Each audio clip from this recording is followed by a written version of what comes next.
redundancy, illness, cost of living, unexpected bill. That's why we have a rainy day fund.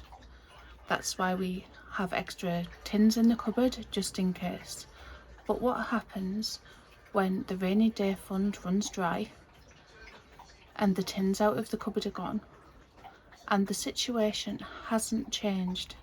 That's where our resilience comes into play, and that's what today's video is about. I'm Kirsty, my husband's Dean. I hope you enjoy the video.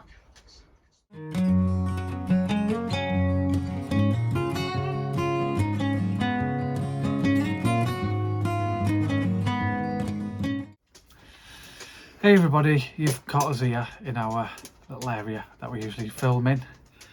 Both of us sitting here with a cup of tea at currently 20 to 9 at night, trying to film this video. We've been at it now for about 5 hours, and every time we do, the script seems like AI. So we threw it out the window in rage, and we're just gonna bring you along for this raw, unscripted, just throw at the wall style. Yeah, we don't really do a script, but we do make bullet points, so we know sort of the guidelines we need to go on. But it just sounded like AI. This is how we do things. So yeah, we're just doing it this way with a cup of tea in our hands. Yes. So you can tell we're human. Maisie Moo shouted, whinging at the guinea pigs in the background. So sorry about that noise. Snoopy's not sorry at all. Are you? No, pass. So one thing I do want to pop in is the best definition I can find for resilience, and that is the emergency resilience from Skills for Health. They define emergency resilience as the capacity of individuals, communities to prepare for, adopt to, withstand and quietly recover from unexpected crisis or disaster. See, that's Kirsty's definition. I use the very simple definition, and it was said best by S Club 7. Don't stop, never give up, something, Dean's the best. I don't know, something like that anyway. Yeah. So this video, we're just going to be sharing our experiences with resilience. And it's just going to come from the heart, no bullet points, no constantly stopping and starting. Well, there probably will be, because we'll probably have to cut out bits I say. Yeah. But yeah, resiliency, the power to just get on with it. The keep calm and carry on motto, that was a big part of World War II. Stiff upper lip, dear old chap sort of way. So that's what we're going to discuss in a bit of detail, as much as we can throw at the camera as late as it is. So join us for this crazy, unedited, raw style video.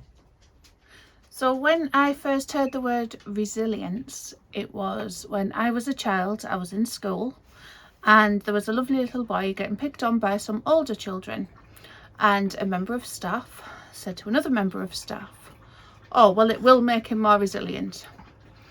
And from that moment I thought resilience was put up with it and eventually it won't bother you anymore. No, that just turns you into a psycho. So it was a word I sort of cringed at for years and years, and it wasn't until I realised that the things I put in the cupboards for a rainy day was classed as prepping. And then when I got ill the first time, I realised that prepping wasn't quite enough, because them tins in the cupboards, they ran out. The money we'd put aside dissolved quickly, and so we needed something that was more than prepping. We needed to learn from our experiences and change what we were doing to make us more resilient. Yeah, when things get hard, you find a means to push through. And it does eventually get easier. Like, some things just happen in the rubbish and you do just have to cope with them, unfortunately. But there's things we've put in place now and in the past to make the transitions easier. So when I got ill the first time, it was when I was pregnant with our youngest, and we did have tins in the cupboards and things, but like I said, they ran out quickly. So when I went back to work, once I'd recovered and went back to work, I started putting more away. But I also developed our garden, so we had more food coming in from natural farms rather than things in the shop. So things would still come in even if money wasn't, and if the tins and the stored rice ran out. And at first it was more of a hobby, and then the dreaded 2020 hit, and with a thing we cannot name. yes, and it became a little bit more urgent. So them tomatoes that we had a handful of a few times a year turned more into, well, what can we grow in the space that we have? Well, we follow a grow what you can, store what you can't. So we try and grow as much as we can. And then when something is low in the shops, we tend to have that bit of breathing room. So we tend to have some in our stocks until either the price comes down, it becomes available again, or we've just learned to live without it, which is something we do quite often, don't we? We've learned to go without a lot. Yeah. We do. The kids don't. Yeah. That's something we've always been adamant on. Is no matter how hard things get, the kids don't go without. They'll get the treats, they get the little trip money and whatever things they need, and then we'll just do without. It's not fair for them to have to go through the hardships. That's us as parents, that's our job. So the resiliency side there is sometimes maybe we don't get to eat as much as we would like, or we can't have a day together, or things like that. But you know, you have to, kids' resiliency as a parent is to push through, make sure your kids get what they need. Yeah, it's the thing we've learned the most is how to live on less, because we always say to each other we've got everything but money, because money doesn't tend to work out for us. So we just start to get comfortable, and we get an unexpected bill, like a tax bill from my last job, which is the most recent, or my illness that I've had since being a child, and I've just had been pushed away by doctors, flared up and became permanent. I lost my job then and never recovered from it. So yeah, we tend to get ourselves into a situation where we're managing, and then life throws a swerve ball or kicks you in the and then we're back down again. But it's not like a sob story. We're not like, oh, what was us? Oh, no, there's people. We keep on plucking away. As you've seen, you watch our channels, you see all of these setbacks just lead to us being more creative with what we've grown and how we manipulate our money. And so every setback financially, I would say, puts us a step forward with our preparedness and our resilience and our lifestyle, how we like to do things. It's like, oh, knock back here, we can't afford this. Well, then we'll learn to grow this. We'll make room for this. We'll build it ourselves. And rubbish at DIY, as you've seen, but I still try and build it. We'll learn to make it. We'll learn alternatives. And so that's it. This isn't a sob story, far from it. There's so many people worse off than us. Can't be a sob story when we're happy. No. Yeah. Can't be. Got each other, we've got our kids, we've got a roof over our head. I mean, the smallest things in life make you the happiest if you're willing to step back and take a look at it. And appreciate it. And I think that's what does get us through. So when we get another setback, it's, well, what are the positives of that? And that's just how you've got to look at it. Yeah. It's just ploughing through. It's a bit like bravery. We're brave people. I'd be like, oh, the brave is like, no, they've just got strong enough will to hold off fear for long enough to do what needs to be done. Resilience is a bit like that. It's like just keep yourself going and not listening sometimes to that voice in the back of your head that's like, just give up, don't try. Just, you've got to get pushed past that, and then you can see the beauty in the smaller things. You can appreciate the small things, because life's full of consumerism. You need this FOMO, you need this, you're missing out on that, do you want it, do you have this? You don't need it. You really, really don't need it. As long as you've got family or people you care about who are close to you, and then you've got a dream that you're adamant you're going to follow, or a lifestyle that you like and enjoy doing, just stick to that. Just doing what makes you happy in them ways, and then you will become more resilient as life goes on. It's just a natural thing. You get that tougher skin, and you learn to listen, to ignore out the naysayers, and you go this and that, and just don't listen. Life's too short. Be happy with yourself, be happy with what you're doing, and then you will become more resilient. It's simple as that. Yeah. And a few things we have done that does make us that little bit more resilient is our pantry. We've done the pantry challenges, so we know where our gaps are in our food stores. We've recently upgraded our solar system, so now we will be doing a video on it at some point, but what we're wanting to do is put our old solar, which was a very, very basic setup, on the tea shed at the plot, so then we can charge the lights, the radio, our mics if we're recording there, so we can do that there. And it's not going to run our whole house. We do not have, sorry to fly, we do not have the funds. We'll probably never have the funds to do that, but what it will run, and what the target was it for it to keep Dean's crested gecko alive. So we mentioned this in the live, didn't we, that we did with Amanda and Larry at Foraging and Urban Farming. Yeah. But our solar was predominantly to keep the heat lamp going on Dean's crested gecko and the UV lamp in the case of a power cut, and then we've just built it up from there. So now it runs our dehydrator, and it charges our mobile phones, Dean's little fan, spray fan, phones, laptops, just the little gadgets like that, little electronics. And it will also, if we don't have the dehydrator on, it will run our big freezer too. We're not sure what it will be like in the winter, but at the moment it can run the big freezer with no problem at all. So it will give us that bit of breathing room for power cuts.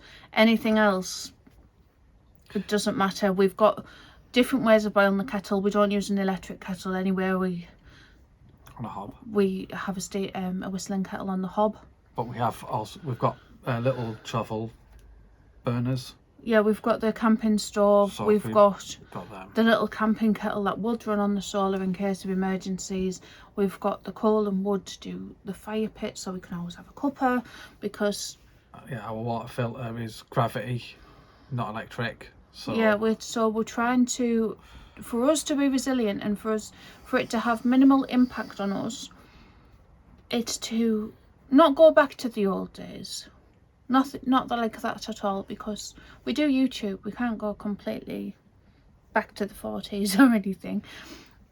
Just incorporate the advice of your elders and those who knew more into your everyday of now. We can never fully go back, but the way things are going in today's society, a lot of people are losing or forgetting some of these arts and ways of doing things where you can sustain yourself. They're too heavy reliant. So it's like taking notes and remembering back to what got other people through. Like, we're doing a victory garden from the wars. People used it to survive. Their resiliency, doing that, got them through that. So if they can get through that with a victory garden, we can get through just everyday life with a victory garden. And then when we see on a Doomsday Prepper channel or on the news that there is going to be food shortages, that the prices are going up by 50% by November, and the panic's there, but so's the resilience. They think, well, we'll push through. We'll spend the money on the things we can't grow or make here, and even if that does cost us more, and we'll attempt, and that is a big attempt, not slugs eat everything. We don't use pesticides or anything, so the slugs get them, the chickens break into the greenhouse and eat everything, or The cat gets in the there. cat knocks the pots off, you know. It's just like But we that. will attempt to grow more, so we're not reliant on that food, and it enhances the preps that we do have. So we have the staple that I always mention, that we always have in, because all of us eat it, is pasta and tuna. So pasta and tuna, boring to have every day, but then when we grow the salad to go with it and make it into a tuna pasta salad, it completely transforms it. And that's the sort of step of resilience and preparedness that we are at, and we want to continue developing it as much as we can. Utilising the space more. Yeah. Try and find out which sort of crops everyone prefers over others. It's pointless growing 15 sets of lettuce, as you saw. Just trying to get down to one or two, and then that saves space for other options. It is all growing. They are all growing, not necessarily in the right place, but they're definitely growing. Yes, prioritising space, growing what we eat, not what's trendy. Try and probably as well, that's seasonal. Would like to try and get more seasonal as well. Grow what's in season and what's really suited to our country as well. So I have tried to grow melon and things like that, but it's not really the amount of space it takes up for this size. It's not worth it for us. It's not worth it at all. So we do try and water bath can, like the fruit salads and stuff, as you've seen in, well, probably a very old video now, and try and store it that way. But by eating seasonally, we are having it at the best price. Yeah, I think that's then our next step is that, and then meat birds. Yeah. Which we will get round to eventually. We will bring you along for that as well. Yeah. Still a bit of planning going on before we can start any of that. But we'll get there. Like I said, we carry on, we troop on with our resiliency. Keep calm and carry on. Aye. Is that about everything we need to thought about babbling on about? Yeah, I think so. Well, if it is, should I tell them about the announcement? Yeah. The announcement. So, get ready for this one, everybody. I'm not going to be asking for likes, comments or subscribes. It will help though. It will help, but I'm not going to today, because on Friday, which would be the 3rd of July coming up. Yes. Yeah. Yeah, I think so. Friday, 3rd of July at 6 p.m. UK time. Don't know what that is in your time zone, wherever you all may be. So you'll have to do a little Google search on that. But on Friday, 3rd of July, 6 p.m, me and Kirsty will be going live on a live stream. So pop on over if you've got any questions, and we'll give you an answer. Nice little live Q&A session for you all. So if you're intrigued, we'd love to see you all over there. We can have a good natter. Bring a cup of tea with you. So it will be 6 p.m. because we don't. 6 p.m. 6 p.m. because Joe at Muddy Puddles Farm is on at 8, and if we do go over, we're going to try and stick to the hour, but if it does go over, it won't interfere with Joe's live at all. No. Yep. I don't think it interferes with anyone's. We've tried to check everyone's schedules as best we can to try and not interfere. Yeah, so there's been a few subscribers and a few that are also subscribed to the channel but have got their own channels who've really wanted us to go live for a while. We've been on with them as guests, and so we're going to give it a go. We need to sort StreamYard and things, so hopefully it all goes to plan. There may be some technical issues, we'll cope with them. Yeah. But we'd love to see us there. And I think that's it, isn't it, for now? So we'll see you Friday. But if we don't see you Friday, we'll see you for our next video on a Tuesday. thank you for watching this video. Sorry it's completely different to how we normally do it, but like I said, our channel, we do not want our channel to sound AI scripted. Oh no, I wouldn't watch it, and I was the one who was talking in it, and I wouldn't have watched it. Yeah. Yeah. Thanks for watching. See you all next time. Bye.